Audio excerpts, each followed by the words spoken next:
రెండు విషయాలు మీకు తరచుగా లోకంలో వినపడుతుంటాయి లక్ష్మీ వైభవంలో. ఒకటో విషయం ఏమిటంటే చించిల లక్ష్మి, లక్ష్మీదేవి ఉండదండి, ఒక చోట విడిపోతుంది. ఈ మాట తరచుగా వినపడుతుంది. లక్ష్మీదేవి వెళ్ళిపోయే ఆవిడ మాకెందుకండి, వద్దనేవాడు ఉండడం, మాకు కావాలనేవాడు ప్రతివాడు, కానీ భయం ఏమిటంటే ఆవిడ ఉండదండి అంటాడు. రెండోది, లక్ష్మీ సరస్వతి ఓ చోట ఉండరండి, ఇది ఒకటి లోకంలో సాధారణంగా పోకడ. ఈ రెండిటికి సంబంధించి అసలు అది మహాలక్ష్మి వైభవం ఆ రెండు. ఎందుకో తెలుసా? సరస్వతి లక్ష్మి ఒక చోట ఉండరు అని కదా సిద్ధాంతం చెప్తుంటారు. సరస్వతి లక్ష్మి ఒక చోట ఉండరు అంటే మనకున్నటువంటి బలహీనతలే వాళ్ళకున్నాయనుకుని చెప్తారు ఆ మాట. సరస్వతీదేవి లక్ష్మీదేవికి ఏమవుతుంది? బాహ్యంలో బంధుత్వం చూస్తే కోడలవుతుంది. ఎందుకంటే శ్రీమన్నారాయణుడి నాభికమలంలోంచి బ్రహ్మగారు పుట్టాడు, అందుకని లక్ష్మీదేవి కొడుకు. బ్రహ్మగారి యొక్క ఇల్లాలు సరస్వతీదేవి లక్ష్మీదేవికి ఏమవుతుంది? కోడలు. అత్త కోడలు ఒక్క చోట ఉండడం కుదరదు, దెబ్బలాడుకుంటారు, అందుకని చెప్పి ఓ చోట ఉండరండి అంటారు. కాదు, అలా ఏం ఉండదు. నిజానికి ఎక్కడ సరస్వతి ఉంటుందో అక్కడే లక్ష్మి ఉంటుంది. ఎందుకో తెలుసా? విద్వాన్ సర్వత్ర పూజ్యతే. సరస్వతీ కటాక్షం ఉన్నవాడు ఒక్కచోట కాదు పూజింపబడేది, ఎక్కడికి వెళ్ళినా పూజింపబడతాడు. అసలు నిజానికి పూజార్హత ఎవడిది అంటే సరస్వతీ కటాక్షం ఉన్నవాడిదే. కానీ మరి ఏమండి, కొన్ని చోట్ల చూడండి, ఐశ్వర్యవంతులు పెద్ద పెద్ద అధికారులు వచ్చారనుకోండి, నిజంగా భక్తుడైన వాడు ఎవడుంటాడో, సరస్వతీ కటాక్షం ఉన్నవాడు ఎవరుంటాడో ఆయన కాసేపు పక్కన ఉండండి అని వాళ్ళకి గౌరవాలు ఇస్తారు. మరి అది దోషం కదా, మరి లక్ష్మీ కటాక్షం ముందు సరస్వతీ కటాక్షం చిన్నబుచ్చుకుంది కదా అంటారు. కాదు, సరస్వతి ఎక్కడ ఉందో అక్కడ వినయం ఉంటుంది. సరస్వతి కోడలైతే అత్తగారిని చూసి పక్కకి ఒదిగి నించోదు, అత్తగారికి గౌరవం ఇచ్చి అత్తయ్య గారు మీరు వెళ్ళండి అంత ముందు, అంతేగాని తగుదనమ్మని కోడల ముందు వెళ్ళి అత్తయ్య గారు రండి మెల్లిగా మీరు అంటుందా? అత్తయ్య గారు మీరు వెళ్ళండి నేను వస్తానంటుంది. అందుకే లోకంలో ఎక్కడైనా డబ్బున్న వాళ్ళు ముందు ఎడతారు, చదువుకున్న వాళ్ళు వెనకెడతారు. ఏమిటి దోషం? కాబట్టి అది సరస్వతీ కటాక్షం లక్ష్మీ కటాక్షం కలిసి నడుస్తున్నాయని మీరు గుర్తుపట్టాలి తప్ప అది లక్ష్మీ వైభవం. అత్తగారు గౌరవాన్ని పొందుతోంది, కోడలు వినయాన్ని చూపిస్తోంది అనుకోవాలి తప్ప అక్కడ అంతా గొప్ప వాళ్ళకే పెద్దపీట వేస్తారండి, సామాన్యుల్ని పట్టించుకోరండి అని పనికిమాలిన సిద్ధాంతాలు చెప్పకూడదు. అది సరస్వతి లక్ష్మి కలిసి జీవించే విధానం. అలా లోకంలో అత్తా కోడళ్ళు కూడా ఉండండి అని అన్యాపదేశంగా చెప్పడం. కాబట్టి అసలు సరస్వతి లక్ష్మి కలిసి ఉండదని ఎవరు చెప్పారు మీకు? అలా ఇకపైన ఎవరైనా చెప్తే నమ్మకండి. రెండు, లక్ష్మి చించిల లక్ష్మి ఒక చోట ఉండదు అంటారు. ఒక చోట ఉండనిది ఆవిడ కాదు, ఆవిడ ఉంటే తట్టుకునే శక్తి మనకుండదు. ఎందుకనో తెలుసా? శంకర భగవత్పాదులు ఈ విషయాన్ని నిర్ధారిస్తారు. మాకురు ధనజన యవ్వన గర్వం హరతి నిమేషత్ కాలసర్వం మాయామయమిదమఖిలం హిత్వా బ్రహ్మపదం త్వం ప్రవిశ విదిత్వా. ఒకానొక నాడు మృష్ణాన్న భోజనం చేశాడు. అన్ని పదార్థాలు శుభ్రంగా అర్ధశేరు బియ్యపు అన్నం తిని బ్రేవుమని తెంచి వెళ్ళి పడుకునేవాడు. అంత అన్నం తిని ఓ మైలు దూరం నడిచి వెళ్ళిపోయేవాడు. చక్కగా ఎంత పని అయినా చేసేవాడు.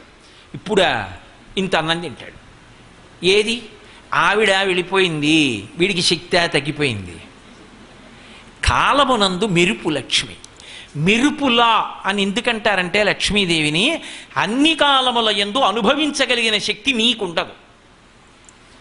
మీరు చూడండి, శంకర భగవత్పాదులు ఓ మాట అంటారు, యావత్విత్తోపర్జన శక్త స్థావన్ నిజ పరివారో రక్త పశ్చాజ్జీవతి జర్జర దేహే భర్తాకోపిన పృచ్ఛతి గేహే.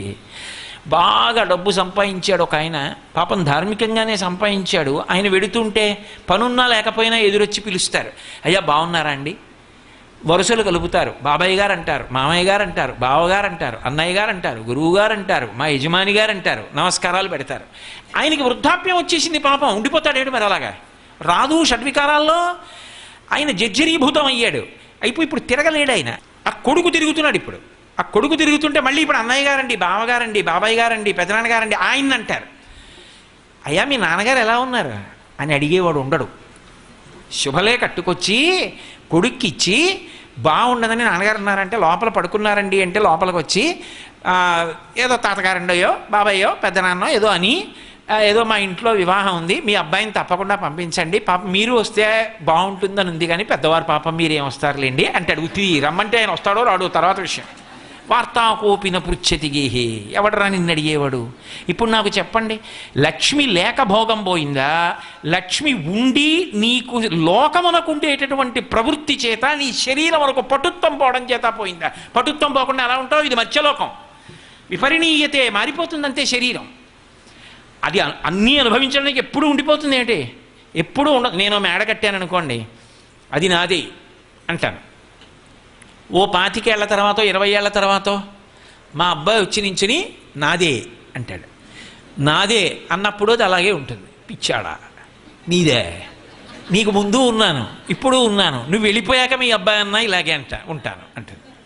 నాదే అని నేను మోహం పెంచుకున్నాను, అది అలాగే ఉంటుంది. మా అబ్బాయి వచ్చి నాదే అన్నా అలాగే ఉంటుంది. రేపు పొద్దున్న ఇంకోళ్ళు అందులో ఉండి ఒకవేళ నేను లేనప్పుడు నాదే అని మేడం నుంచి అన్నాడు అనుకోండి, అవును వాడిదే అంటుంది. కానీ అబ్బాయి పుట్టిందండి కోటేశ్వరారిది ఇది అంటుంది ఏంటది? అదేం అందలాగా. లక్ష్మికి ఉండేటటువంటి గొప్పతనం ఏమిటంటే మెరుపుతీగా ఉన్నట్టుగా ఉంటుంది. అన్ని వేళలా బాహ్యంలో ఇవి అనుభవించడం ఒక్కటే ఆవిడ అనుగ్రహమని నువ్వు అనుకుంటే పొరపాటు పడిపోతున్నావు. ఏం పట్టుకెళ్ళిపోతావు ఇవన్నీ?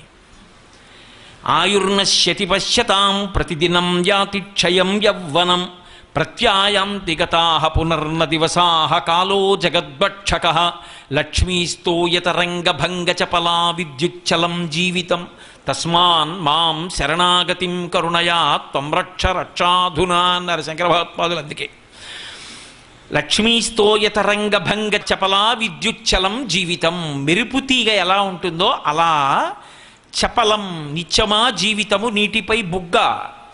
మరి ఇవన్నీ ప్రియం అన్న వర్గీకరణలోకి వస్తాయి. ఇప్పటి వరకు నేను చెప్పిన ఉన్నాయే, అశ్వదాయి చ గోదాయి ధనధాయి మహాధనే, లేకపోతే పుత్ర పౌత్ర ధనం ధాన్యం, ఇవన్నీ దేంట్లోకి వస్తాయంటే ప్రియం. ప్రియం అన్న మాటకు అర్థం ఏమిటో తెలుసా? ఈ ఇంద్రియముల చేత, ఈ మనస్సు చేత, ఈ శరీరము చేత అనుభవింపబడి నాకున్నది అని ఒక గొప్ప సంతోషాన్ని పొందుతాడు. అందుకే కదా ఇందాక చెప్పా, ఆయుర్దాయం ఉండాలి, ఆరోగ్యం ఉండాలి, అనుభవించాలి, సంతోషించాలి. బాగుంది, అనుభవించాడు. 100 ఏళ్ళు ఉన్నాడు అనుకోండి, పోని 100 ఏళ్ళు అనుభవించాడు, వెళ్ళిపోయాడు. ఏం పట్టుకెడతాడు? ఏమైనా ఉంటుందా పట్టుకెళ్ళడానికి? ఏమీ ఉండదు. ఇక్కడ వాడు అక్కడ. జీవుడు వెళ్ళిపోతాడు. వచ్చినప్పుడు ఖాళీ చేతులు, వెళ్ళిపోతున్నప్పుడు ఖాళీ చేతులు. మరి ఏమిటి కావాలి ఇంతకన్నా? ఇంకేదో కావాలి కదా. ఏం కావాలి? అది శ్రియం, అది ప్రియం కాదు. ప్రియం అన్నది అనుభవిస్తే ప్రేయస్సు, శ్రియం అనుభవంలోకి వస్తే శ్రేయస్సు. అందుకే లక్ష్మీదేవి విషయంలో శ్రియై నమః అనో నామం ఉంటుంది. శ్రియై నమః అన్న మాటకు అర్థం ఏమిటంటే, అమ్మా ఇక్కడ భోగాలు అనుభవించడం ఒక్కటి దగ్గర నన్ను పరిమితము చెయ్యవద్దు, నన్ను శ్రియం అంటే శ్రేయస్సు వైపు నడిపించు. శ్రేయస్సు అన్న మాటకు అర్థం ఏమిటంటే ఆత్మను కాపాడుకొనుట, ఉద్ధరణ పొందుటకు కావలసినటువంటి పనులు చెయ్యాలి. ఏం చెయ్యాలి? ఇదే అంతర్లీన రహస్యంగా చెప్తారు. శ్రీ సూక్తంలో చూడండి, ఓ మాట చెప్తారు. ఏదో అమ్మవారు వస్తోందనుకోండి, ఆవిడ లక్ష్మీదేవి, ఆవిడ వస్తే ఎలా ఉంటుంది? అశ్వపూర్వాం రథమధ్యాం హస్తినాద ప్రబోధినీం. ఆవిడ వస్తుంటే ముందు గుర్రాలు ఎడుతుంటాయి, మధ్యలో రథం వెడుతుంటుంది, అందులో ఆవిడ ఉంటుంది, వెనక ఏనుగులు వస్తుంటాయి, అవి పెద్ద ఘీంకారం చేస్తుంటాయి. అలా అమ్మా నువ్వు వస్తావు, అమ్మా నువ్వు అలా వస్తావే, వచ్చి నన్ను ఆవహించాలి. అక్కడ వరకే కాదు దాని అర్థం. అక్కడ వరకే అయితే ఆవిడ ఎలా వస్తుందో చెప్పడం వరకే చెప్పినట్టు కాదు, అందులో ఒక రహస్యార్థం ఉంటుంది. అశ్వపూర్వాం, ముందుకి గుర్రాలున్నాయి. ఏమిటవి? ముందుకున్న జ్ఞానేంద్రియాలు. ఈ కన్ను ముందుకు చూస్తుంది, ఈ చెవి బయట నుంచి వచ్చినవి వింటుంది, ఈ ముక్కు బయట నుంచి వచ్చింది వాసన చూస్తుంది, నాలుక బయట నుంచి వచ్చింది రుచి చూస్తుంది, చర్మం బయట నుంచి వచ్చింది రుచి చెప్తుంది. ఎన్నాళ్ళు? దీంతో చిత్తున్నన్నాళ్ళు. తర్వాత జీవుడు ఏమైపోతాడు? అశ్వపూర్వాం, ఇంద్రియములు ముందుకున్నాయి. రథమధ్యాం, జీవుడు ఇందులో ఈ శరీరం అన్న రథంలో ఉన్నాడు. వెనక హస్తినాద ప్రబోధినీం, నా వెనక ఓ పెద్ద ఏనుగు ఘీంకారం చేస్తోంది. ఏమిటది? అహంకారం. అందుకే ఎక్కడ క్రోధాన్ని అహంకారాన్ని చెప్పినా ఏనుగుతో చెప్తారు. ఎందుకంటే ఏనుగు కన్నా పెద్ద శరీరము లేదు, ఏనుగు కన్నా భూమి మీద పైకి ఎగరగలిగిన ప్రాణి లేదు. దాని శరీరమే దానికి బరువు.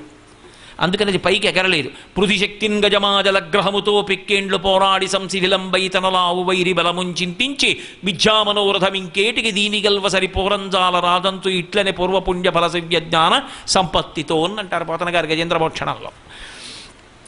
పృథుశక్తిన్ ఇది ఎగరలేదు భూమి కన్నా పైకి, అహంకారం ఇలా చూపించి నేనంటున్నావు. ఈ తిత్తిలోకి ఓ 55 ఏళ్ల క్రితం వచ్చావు. ఈ తిత్తిలో ఇంకెంతకాలం ఉంటావు? ఇవన్నీ తిత్తి ఉంటున్నావు. ఈ తిత్తి ఒకనాడు కాలిపోతుంది. లోపల ఉన్నవాడు ఏమైపోతాడు అప్పుడు? అస్తమానం అయిందానికి కాందానికి నా అంతవాణ్ణి నేను ఏదో ఒక్కటి ఈశ్వరుడు ఇచ్చిన విభూతి ఉంది. ఆ ఒక్క విభూతిని అడ్డుపెట్టి ఇది గొప్పది ఇలా అనలేవు. వినయంతో ఉండలేవు. వారికి విషయం తెలుసున్న వారే అనలేవు. అవతల వారిలో ఉన్న గొప్పతనాన్ని అంగీకరించలేవు. ఎప్పుడూ నువ్వే గొప్పవాడు అందరికన్నా. ఇది ఏనుగు. ఇది వెనకాల వస్తోంది. ఇది ఉండే లక్షణం ఏమిటో తెలుసా? అహంకారం ఉంటే పక్కన మమకారం ఉంటుంది. ఇంకో ఏనుగు ఉంటుంది, అది మంద. నాది అనాలంటే నేను ఉందా లేదా? నేను ఉంటే కదూ నాది. నేను అనగానే నా లాల్చి, నా ఉపన్యాసం, నా పూలదండ, నా ఉంగరాలు, నా రుద్రాక్షలు, నా పంచ, ఎన్ని నాదులు? ఒక్క నేనికి ఎన్ని నాదులు? ఈ అహంకారం వెనకాతలుస్తోంది. మధ్యలో రథంలో జీవుడు ఉన్నాడు, ముందు ఇంద్రియాలు ఉన్నాయి. నా బతుకు ఏమైపోతుందమ్మా? నువ్వేం చేయాలి? ఇక్కడ నేను ఇలా ఉండి నలుగుతున్నాను, నువ్వు అలా ఉండి వైభవంగా వస్తున్నావు. అది నువ్వు వచ్చే స్థితి. అశ్వపూర్వాం రథమధ్యాం హస్తినాద ప్రబోధినీం. అలా వచ్చే ఓ తల్లి నువ్వేం చెయ్యాలో తెలుసా? నన్ను ఉద్ధరించాలి. ఎలా అంటే ఈ ఇంద్రియములనేటటువంటి గుర్రాలు నన్ను లాగేయకుండా కాపాడాలి, నియంత్రించాలి. నియంత్రించడం అంటే కళ్ళు తీసేసి, ముక్కు తీసేసి, చెవులు తీసేసి కాదు. ఈ వీటి పద్ధతి మారాలి, మనసు మారాలి. ఎలా అంటే ఇంతకుముందు ఇంద్రియాలు ఉన్నాయి. ఈ కళ్ళతో చూస్తే కనపడ్డ నదరగా ఉన్నవన్నీ నావి కావాలని చూసేవాడు. ఇప్పుడు ఏదైనా శోభస్కరంగా కనపడింది అనుకోండి, ఆ తల్లి లక్ష్మీదేవి, అందుకే ఆ శోభ అంటాడు. ఇప్పుడు ఆయనకి అది భగవత్ప్రసాదం, అమ్మవారి అనుగ్రహం. అలా చూడగలిగిన స్థితి కావాలి. అందుకే కమలాక్షు నర్చించు కరములు శ్రీనాథు వర్ణించు జిహ్వ సురరక్షకుని చూచు చుట్కులు శేషసాయికి మృక్కు శిరము విష్ణునాకర్ణించు వీనులు మధువైరిద విలిన మనము భగవంతు బలగును పదములు పురుషోత్తముని మీది బుద్ధి దేవదేవుని చింతించు దినము చక్రహస్తుని ప్రకటించు చదువు కుంభినీదవు చెప్పెడి గురుడు తండ్రి హరిజేరుమని ఎడి తండ్రి. అప్పుడు ఇంద్రియాలున్నాయి, ఇప్పుడు ఇంద్రియాలున్నాయి. అప్పుడు ఇంద్రియాలు విచ్చలవిడిగా లాగేసాయి. ఇప్పుడు ఇంద్రియాలు ఈశ్వరాభిముఖ్యాన్ని పొందాయి మనసుతో కలిసి. ఇంతకుముందు చూసిన ప్రతి దాంట్లో ఆ శోభని చూసి నాది కావాలనేవాడు. ఇప్పుడు తన కంటి ముందు కనపడిన శోభ ఆ లక్ష్మీదేవిది, అమ్మవారు, మహాతల్లి అంటున్నాడు. పాలు అని పూర్వం ఇలా ఎడంచేత్తో తీసి అలా పెట్టేవాడు. ఇప్పుడు ఆ పదార్థాన్ని సృష్టించింది లక్ష్మి, మహాతల్లి. తల్లి లేని పిల్లాడి ఆకలి తీర్చగలదు ఆ తల్లి ఇందులో ఉంది. కుడి చేత్తో ముందు ముట్టుకుని తీసి గిన్నె పక్కన పెడుతున్నాడు. పువ్వు, ఆ పువ్వు ఆ తల్లి లక్ష్మీదేవి. ఇప్పుడు ఎడం చేత్తో ముట్టుకోవట్లేదు, కుడి చేత్తో ఎంతో సౌకుమార్యంగా తీసి పక్కన పెడుతున్నాడు. ఏది మారింది? చూపదే, లోచూపు మారింది. ఈ లోచూపు మారితే అది లక్ష్మీ కటాక్షం. ఇప్పుడు శ్రీ నమః, ఆవిడ శ్రేయస్సు వైపుగా నడిపిస్తోంది. అలజడులు ఆగిపోయి లోపల. ఇంతకుముందు నేను నాది, ఇప్పుడు వాడు వాడిది. వాడికి తెలుసండి, నాకు ఎప్పుడు ఏం కావాలో వాడికి తెలుసు. ఇంతకుముందు నాకండి ఏదైనా పెట్టాలని ఎంతమంది ఎదురు చూస్తుంటారో తెలుసా, ఇలా తీసుకొచ్చి ఇస్తూ ఉంటారు నాకు అనేవాడు. ఇప్పుడు అలా అనడు. ఆ తల్లికి తెలుసు, వీడి చేత 4 పళ్ళు దానం చేయిద్దామని నేను ఎలాగో రూపాయి ఖర్చు పెట్టి కొనని, వచ్చిన వాళ్ళందరూ పళ్ళు పచ్చుకొచ్చి అక్కడ పెడితే ఆ వచ్చిన పళ్ళైనా కనీసం వీడితో దానం చేయిద్దామని అమ్మవారు నన్ను 2 రకాలుగా అనుగ్రహించింది. ఒకటి, వీడికి పళ్ళు బాగా రావడానికి ఏం చేస్తే వీడికి పళ్ళు పట్టుకొచ్చిస్తారో దానిగా వీడిని చేస్తాను. 2, వీడికి పళ్ళు వస్తే వీడి తినేస్తాడు, అందుకని మధుమేహం పెడతాను, తినకుండా నలుగురికి పెట్టుకుంటాడు, ఉత్తర జన్మల్లో కాపాడతాను ఈ ఫలం అడ్డుపెట్టి. ఇప్పుడు వాడికి మధుమేహం ప్రసాదం, లక్ష్మీదేవి అనుగ్రహం. అమ్మ నువ్వు ఇది పెట్టకపోతే తినేసి ఉండేవాడిని సుమా, నువ్వు ఇది పెట్టావు కాబట్టి ఇదిగో ఈ పండు ఇంకొకరికి దానం చేస్తున్నాను, పరిపూర్ణ హృదయంతో ఇస్తున్నానమ్మా. ఇప్పుడు ఏది శ్రియం కాదు చెప్పండి నాకు? ఈ మార్పు ఆవిడ ఇవ్వాలి, అది శాశ్వతం. దాని వలన ఉత్తమగతుల వైపుకి వెడతాడు. లేకపోతే ఆవిడ కాదు చించల లక్ష్మి, దానిని ఎప్పుడూ అనుభవించగలిగిన సమర్థత మర్త్యలోకమునందుండేటటువంటి మనుష్య. ఇక్కడ 2 లక్షణాలు ఉంటాయి. ఈ లోకంలోకి వచ్చాడు అంటే ఖచ్చితంగా 2 లక్షణములు పొంది ఉండాలి. ఒకటి, ఏ శరీరంతో వచ్చాడో ఆ శరీరాన్ని భూమికి అప్పజెప్పి వెళ్ళిపోవాలి తప్ప నేను ఈ శరీరంతో వెడతానండి అని అడిగితే కుదరదు. ఈ లోకంలో ఎంత గొప్పవారు కానివ్వండి, కామకోటి పీఠాధిపత్యం వహించిన అపరశంకరులు చంద్రశేఖరేంద్ర సరస్వతి మహాస్వామి వారైనా సరే, శృంగగిరి పీఠాధిపత్యం వహించిన భారతీ తీర్థ మహాస్వామి జీవన్ముక్తులైనా సరే శరీరాన్ని విడిచిపెట్టి వెళ్ళిపోవలసిందే. శరీరం తీసుకెళ్ళడానికి వీల్లేదు. 2 షడ్వికారములు పొందవలసింది. 6 వికారములు ఉంటాయి.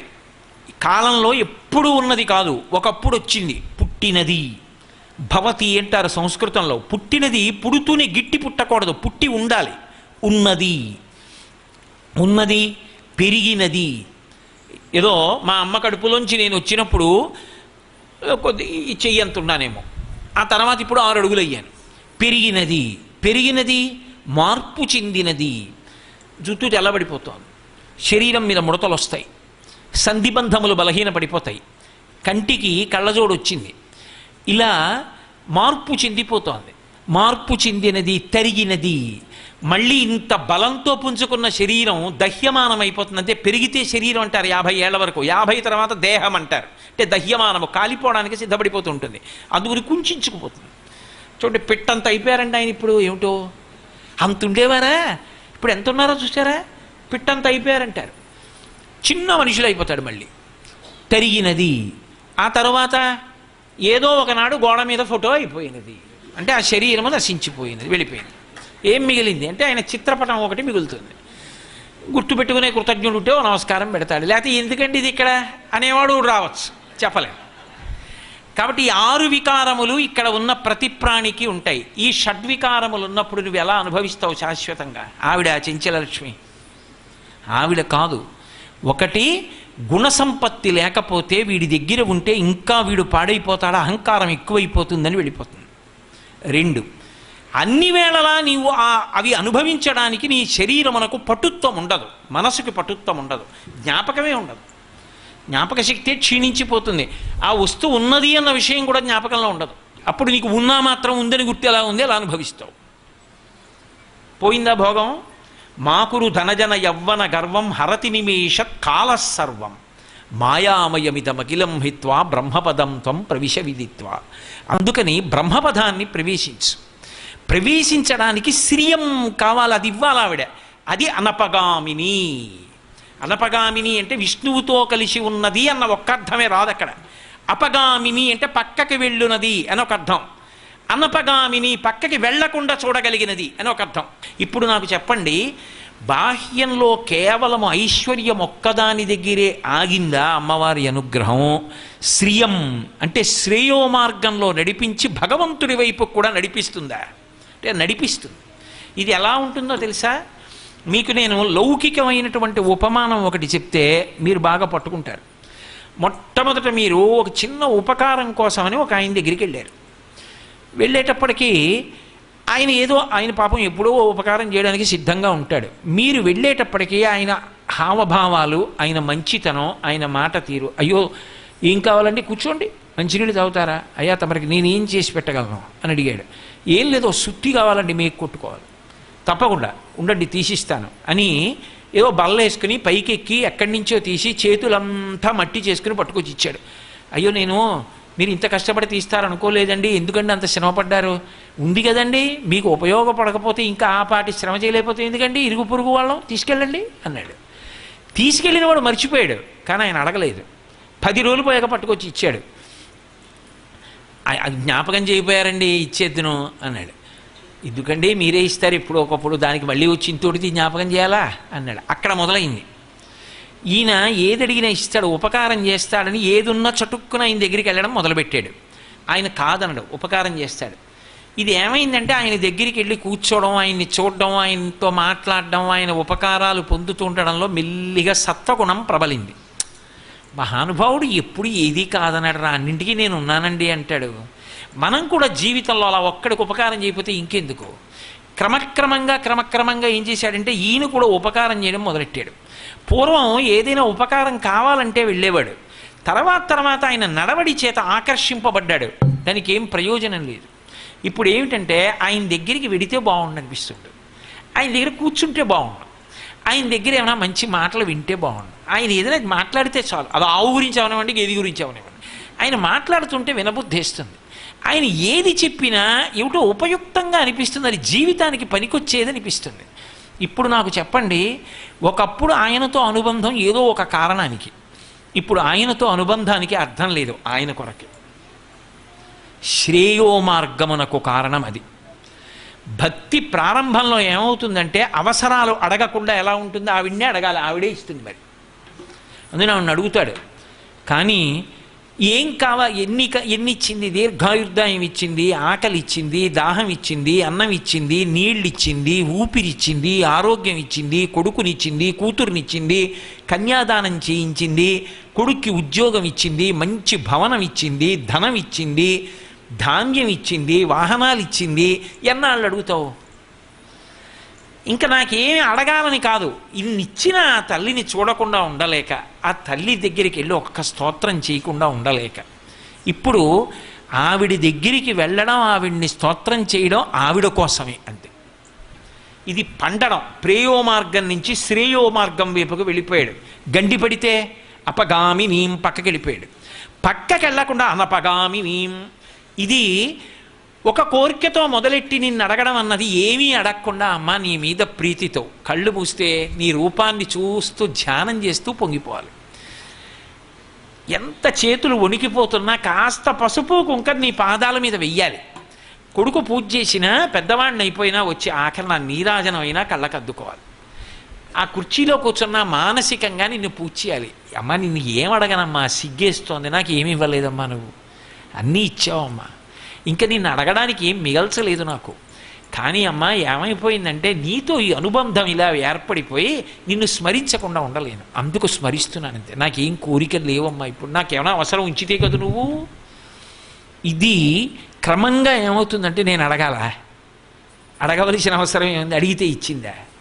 ఆ తల్లే చూసుకుంటుంది. ఇప్పుడు రక్షకురాలిగా స్వీకరించాడు.